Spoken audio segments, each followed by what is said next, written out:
Hey, today I'm gonna do a little tiny triptych. Let me show you what I'm doing. I'll turn this around. There are three little um, little tiny canvases. I'm gonna paint all three of them and create a triptych of the three. I don't know if I'm showing it on the camera, but you'll see when I aim the camera at them, okay?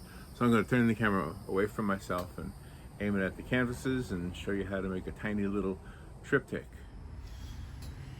Okay, so what I thought I would do is like a desert scene, sunset in the desert.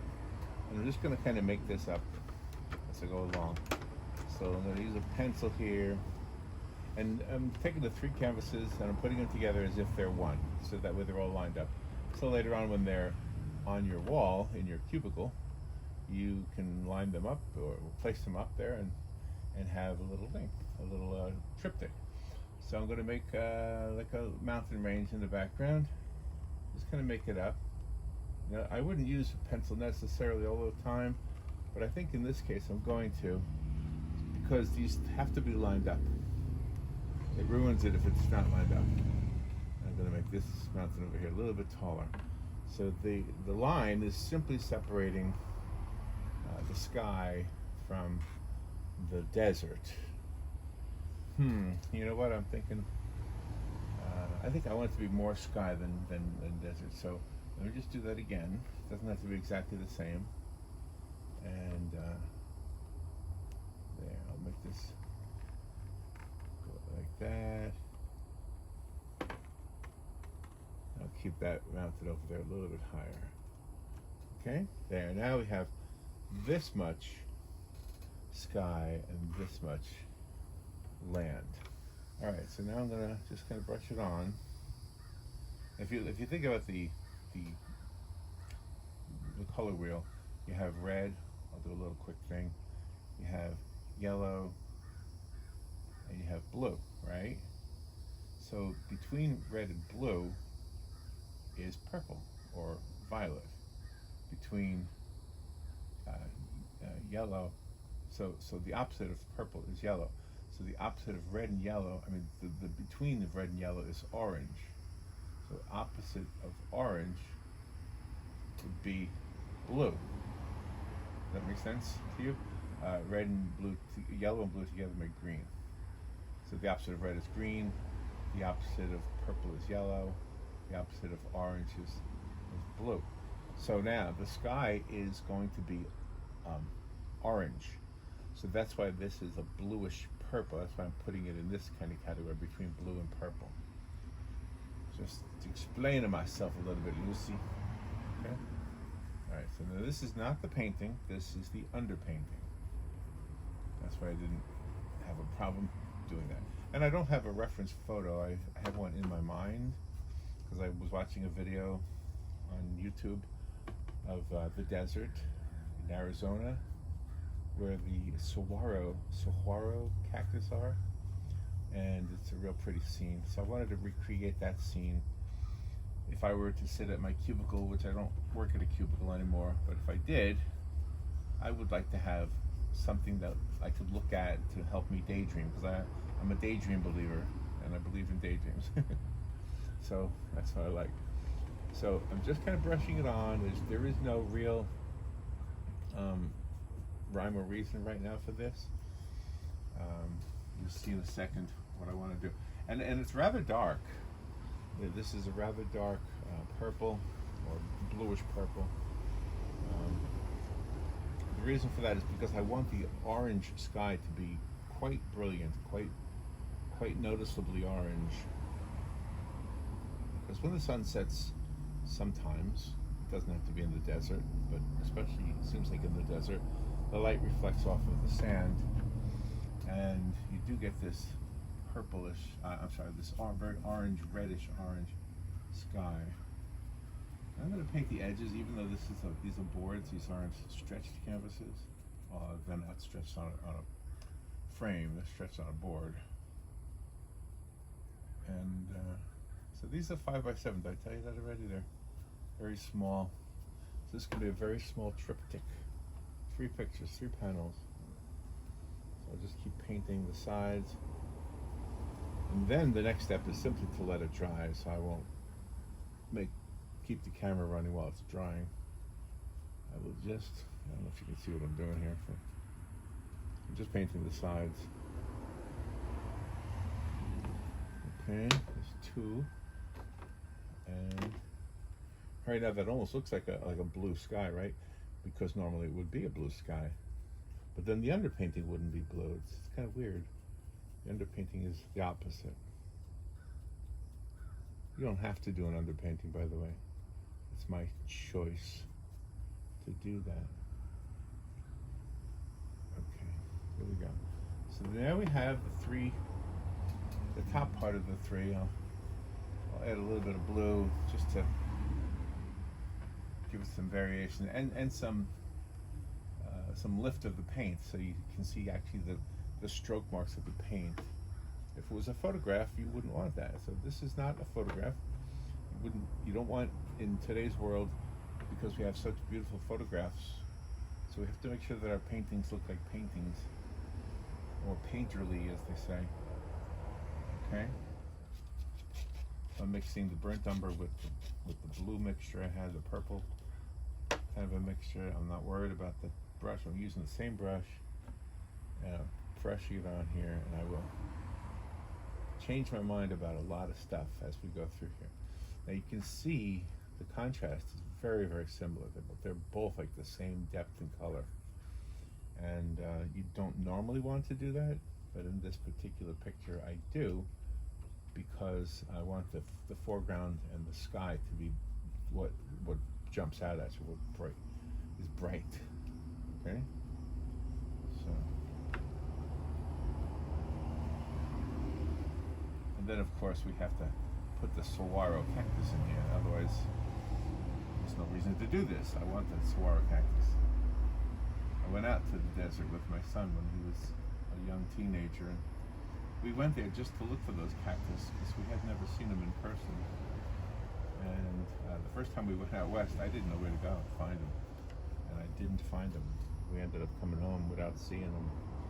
And then I have a brother who has passed away. His name is Bob, and I told Bob about the trip, and he lived in California and had a place in the desert in Arizona. And he said, wow, you got to come out to Arizona if you want to see those things, which we didn't quite make it to Arizona in the first trip. We got as far as West Texas. So the next year, my son Alex and we went out to the Grand Canyon as our destination, and we met Bob in the at the Grand Canyon, not in it, but at it.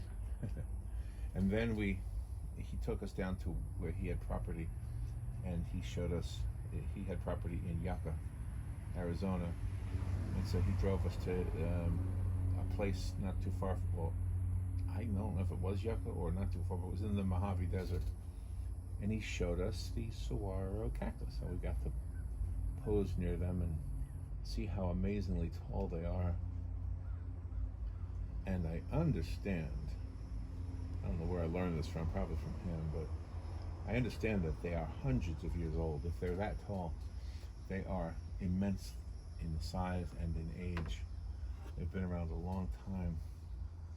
So that's just a cool little thing I learned along the way. All right, so I'm almost done now putting the underpainting on here. This is a very, very simple painting. I'm doing it so that if you want to duplicate what I'm doing, you can. And it's going to be pretty simple when it's all done. All right, so now I'm going to put this up here and let this dry, and I'll turn the camera off while it dries. But I do see one area up there that I want to fix because I touched it. So there we go.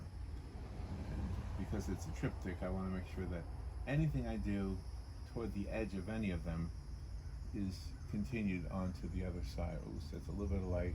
So now I want to make sure that it goes across the edge so that where the pictures connect. All right, there we go. So there's my underpainting. And I'll turn off the camera now. Put a little more texture to the bottom. Okay, and so that's what we have so far. Okay, I'll show you if you can see it. So we have those 3 panels, and that's the underpainting that will eventually be the scene in the desert. Okay, all right, a little crooked there, but you get the idea. All right, I'm gonna turn it off and turn it back on. Okay, well, the panels are now dry, and there might be a few tacky spots, but that's okay. And as you noticed, I have a reference photo now. I was doubting myself, so I went and found one online, and I'm going to use that as a reference photo. Okay, now what I want to do is I have on the palette, I have some like a orangish red, I have pure red, white, yellow, and blue, and those are the colors I'm going to use for the fun part. This is the fun part, you know, we get to paint the sky. I'm using just a small brush. I can use a flat brush. I think here's a little flat brush. I think I'm gonna use that, and let's just paint what I see in that sky up there. So I see some pinks and some purples and some oranges and yellows. So I'm going to start at the top, I think, and add a little bit of white to some red, and just maybe a little bit of yellow, and then get some a version of pink, I think, or reddish pink, with a little bit of yellow added to it. So there's got a slight hint of orange, and I'll show you the color on the palette here. That's what I'm doing. I'm just mixing. I mixed the white, some red, some yellow, and I'm coming up with this. Okay. And it could be wrong. It's always possible to be wrong. But now I'm going to just dab it on. In fact, as I do it, I notice that I'm probably going to prefer for the brush to be a little bit dry. As I do this, so I'm gonna keep working it until it's a little bit dry, and I'm gonna spread it across the top, and then I'm gonna come back to those spots. Yeah, that's what I want to do. So I want to make all these little spots dry. This with the dry brush. I think that's going to be a better way to replicate the look of clouds from a setting sun, clouds that are lit from a setting sun, and we'll brighten them up a bit later on. Right now we just want to get the dry brush on there.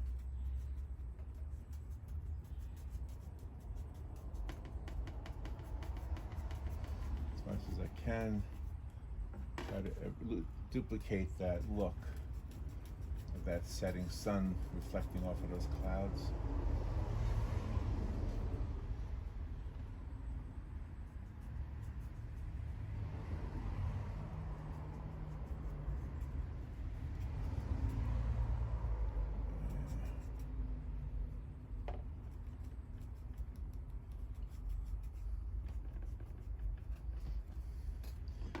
The trick is to make sure that the triptych has the continuation.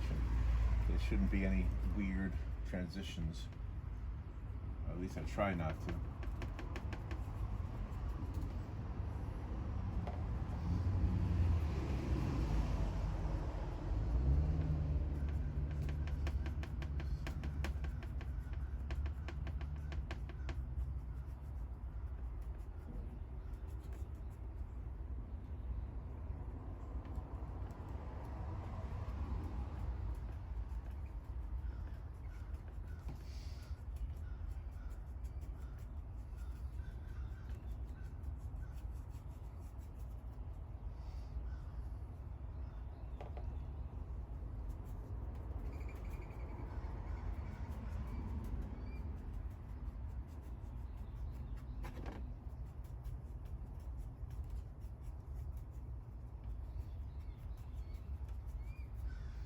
There, a little bit of pink.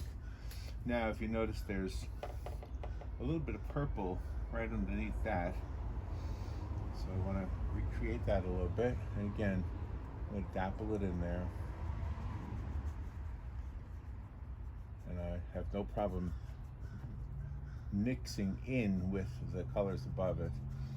There's a lot of lights up there, and so I want to make sure I keep these dark so I can add the lights later on. Ooh, a dove just flew into the bird feeder. Is it a dove? Shaded dove. There's a dove in the bird feeder.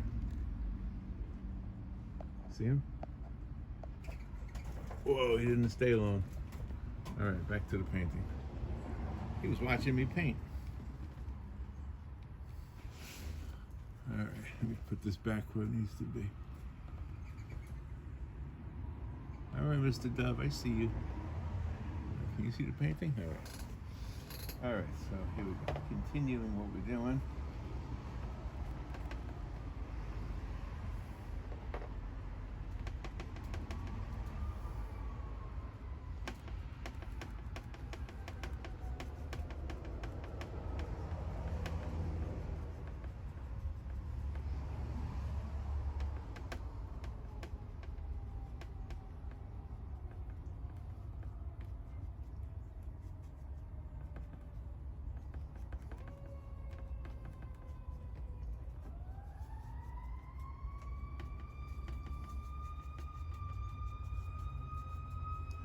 All right, now let's add a little bit more white to this and lighten it up a bit for the next level.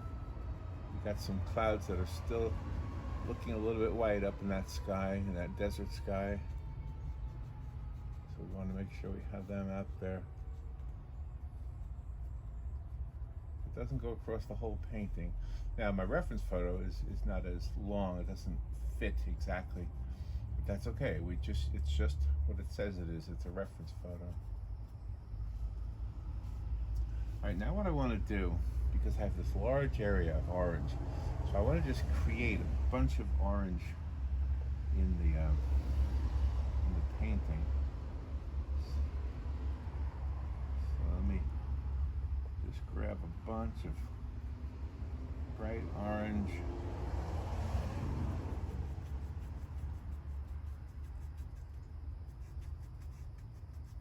And I purposely am doing it with kind of a cross-hatchy way, because that's what the sky looks like. It has, you know, lots of things happening in it, all these little clouds, you know.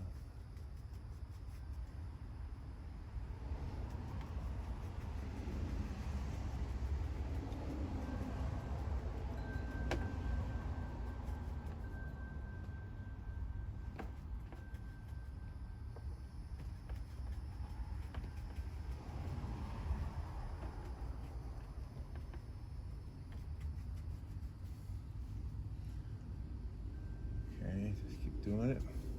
It's a very small composition.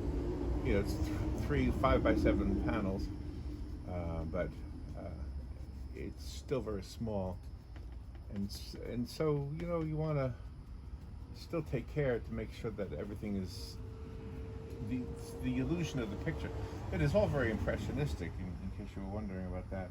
And all that simply means is that the art, the painter, in my case it's me, in this case it's me, we're just creating an impression of what it looks like. It's not an actual photograph. You want it, you purposely want to make sure it looks like a painting. When the impressionists like Van Gogh and those guys, when they were first starting out, they were ridiculed for doing impressionistic paintings, but you know, now in the day of photography, it makes sense to do things in an impressionistic way, simply, as I mentioned earlier, because photography is so amazing.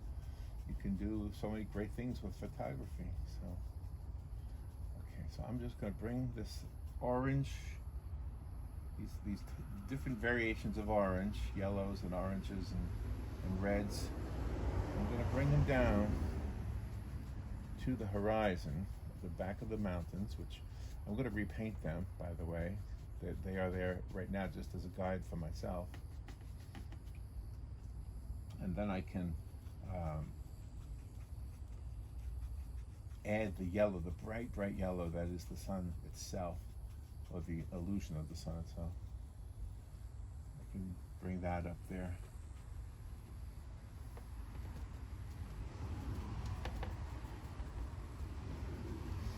Now you can see the underpainting easily coming through. That's not always the case. When you do an underpainting, you have to kind of use your judgment when you're doing an underpainting, how much of it you want to show through.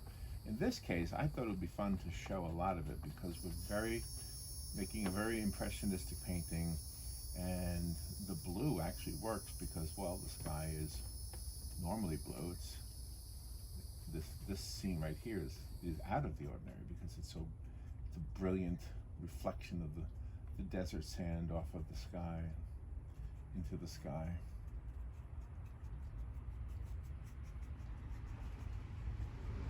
Okay. And one thing I like to do is to step back, and you know, I use the camera also to as a way to step back. I'll take a picture of it.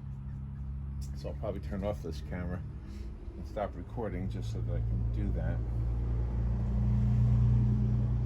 All right, now here's where I want to start adding that bright, bright yellow. So it's a little bit of yellow already on the brush, but I'm going to make it more intense. So now you can see the look of a sunset in the desert. You can see it. You can see the reflections. You can see all that. Now I'm going to dig deep into the yellow, and I'm just going to have a good time with it. Just dab it up and down, bring it all over the place, bring it over to this one, make that setting sun easy to tell where it is in that sky. It's right there.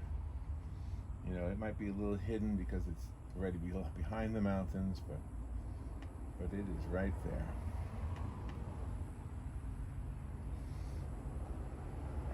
You want to take it, spread it out a little bit, bring it up a bit, up to the top there.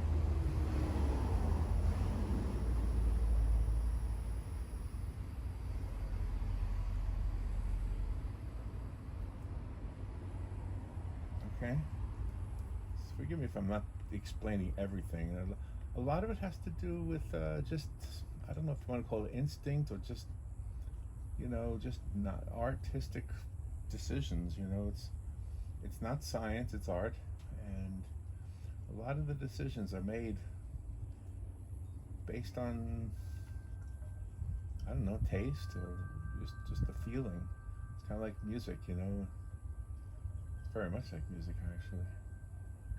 So, all right, let's add a few more of these bright spots, these bright yellow spots.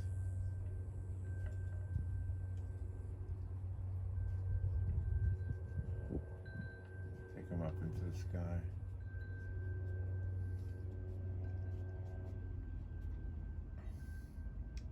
And then a little bit more of the bright yellow.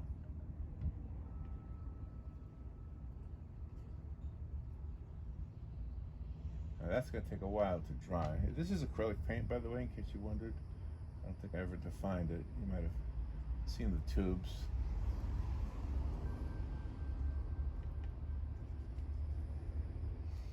A little bit more over there. I think that kind of does it. That makes it gives it the look of a sunset, right?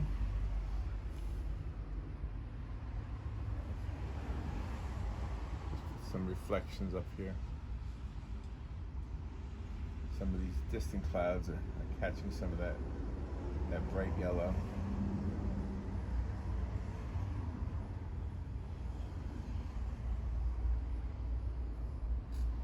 So there's the desert sky. I think we'll just kind of leave it at that right now. And as you see, the bottom part here in the reference photo it's pretty dark. And so we'll probably leave much of this dark. However, there might be some things on the ground that are reflecting some of this light. So I'm just going to give it a shot and see what I think. If I don't like it, I won't keep it. So, you never know what's on the ground reflecting light, you know? I don't want to put any roads or any water. Water would be a good thing, because then you could have lots of reflections. But this particular area is in the desert, and if there was water, it would be, I don't know, probably a large body of water, like Lake Havasu or something. But there's a little bit of light reflecting off of that mountain there. And as I mentioned, I'll probably paint over that anyway.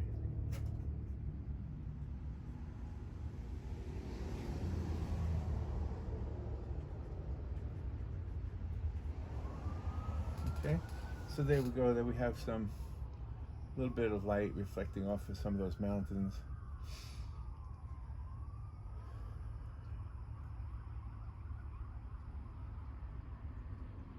There we go. All right, now what we can do, because the original paint that I did the bottom part with is still wet, it's still usable. So I'm going to go ahead and grab that with a different brush and add to it. This is kind of a crappy brush. It's seen better days, so I'm going to use that as a way to kind of dapple it in there and give it some texture. I'm going to add some orange so that it looks like it's reflecting off, the sky is reflecting off the ground a little bit. So it's not completely one solid color. That's what you want. You want it to be as if you can see a little bit, you know, the backlit desert is not completely in the dark, in our picture anyway. Okay. And then of course, some of these areas that I didn't quite get in the very beginning, I'll continue.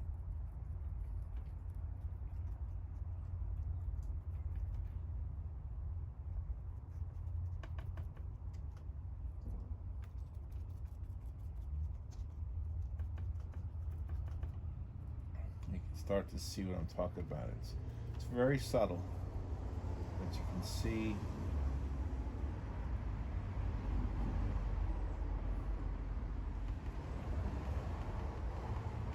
different areas of the mountain where maybe there's some reflective rock at the top of the mountain.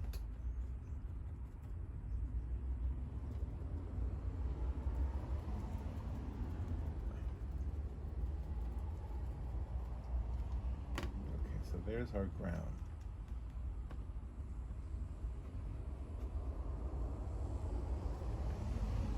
Okay. Now, of course, the star of the show is going to be the cactus. There's only one cactus in the reference photo. Can you see this? Do I have to turn this? There's only one cactus in the reference photo. Ooh, the dove is back. But I'm going to let that dry a little bit, and then I'll come back. I'll turn the camera off again. And I'll come back and I'll put the cactus in there. Okay? Let me show you what we got so far. So there's what we have so far. So there's the triptych as it is right now. What we want to do is add the cactus that you see in the reference photo, and it'll probably be done. What's going to be fun though is adding the reflective light off of the edge of the cactus. I think that'll be good. And I'll put more than one cactus. And my dove is not in there. He just flew away. All right, I'll be back when I come back. While we're waiting for the paint to dry, look at that, there's two doves on the feeder. So we're waiting for the paint to dry, and there it is, waiting for it to dry. Looks like it wants to rain out there.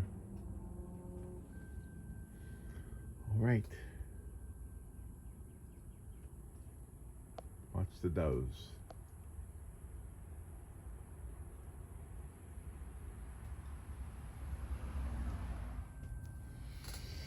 Okay, are you ready for the cactus? Got a little brush here I want to use. and we'll paint in the cactus, and guess what? There's not much else to do after that. So I'm just using a little brush. I'm going to get a little bit of water on it. I have water out of the camera's view, but trust me, it's just water. And now I'm going to use that same color I've been using, the blue and the burnt umber, and I'm going to paint the cactus. So it looks to me like it's just one big long thing. So let's make one big long thing.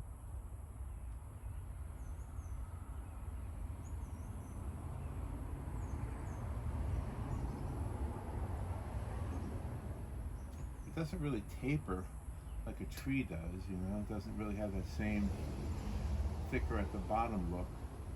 It kind of just grows straight up. So there it is. And it's got those arms. I guess they look like human arms almost, don't they? Just cartoon human arms. There's that guy. Looks like the other one comes almost from about the same place on the other side of it. Now, is that stereotypical cactus or what? That's cowboy cactus. Saguaro. That's Aguaro, I think. Saguaro. Alright, so there's that cactus man. That looks pretty good, sitting right there. I think I'm going to try to add a few more. I might make that one the star, just as it is in the original one, but might need a smaller brush. See if I got a little tiny brush somewhere. You know what? I got a flat one, so let me try an edge of a flat one. I don't want to put too. Let me try this right here.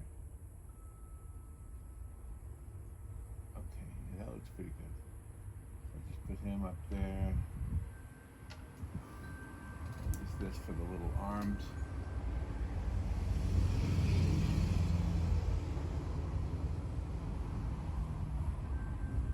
I guess they all have their own unique design, huh? They don't all look exactly the same, right? Okay. There's that guy. Put a couple more over here. Some just directly into the sun. Just some vertical lines. That might be cactus. It might be. What's the other thing called? Joshua trees. There might be some Joshua trees in the distance. Some things. Let me put a cactus over here too, on top of this mountain. Some kind of the illusion of a cactus anyway.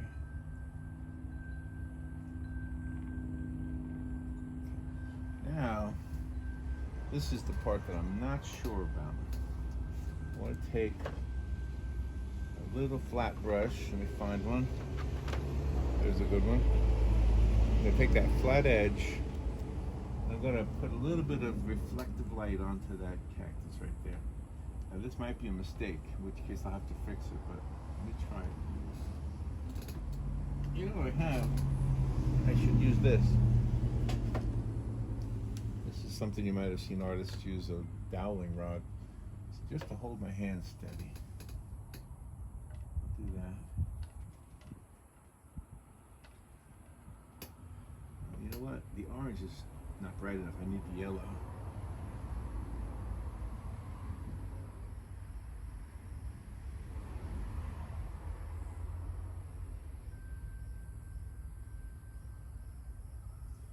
Not quite doing it. I need to keep. I'm just dabbing it on. I don't know if I'm blocking the view or not. But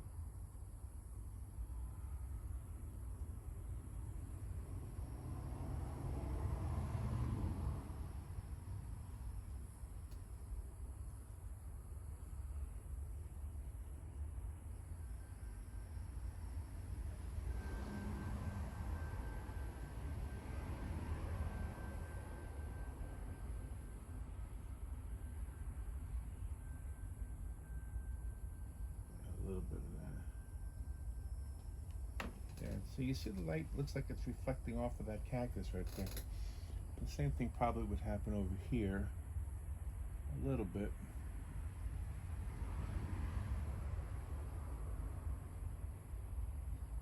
Yeah. As long as I got the yellow, I might as well accent the yellow, because the yellow not as bright as I'd like it to be. I'll make it brighter. Plus, I want to kind of obscure some of those things. I want to like diffuse light from the distance.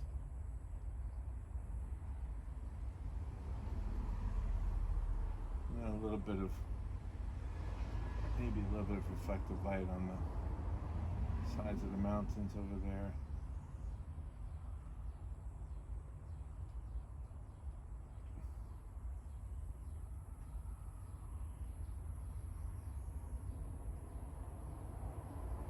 Just to show that there's more to this picture than just a solid ground, that there are things on the ground. There's all kinds of things on the ground in the desert, right?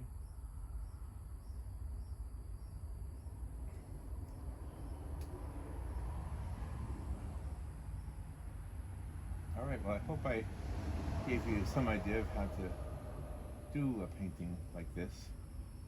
And if you want to do it yourself, just get yourself, you don't have to do 3 panels. You know, you can do 1 panel, make it large. The idea I was trying to accomplish, though, and I think I did, was to create a look that somebody could have hanging on their wall in their office. Let me get a shot of this. So that's what we ended up with, and hopefully I'm using a gimbal so it wants to straighten it out. Well, let me move this. Anyway, so you get the idea. There's the painting right there. The 3 panels. So when you pull them apart, you will have a real triptych, because you don't want triptychs to be close to each other. You want them like that. So you have the 3 panels.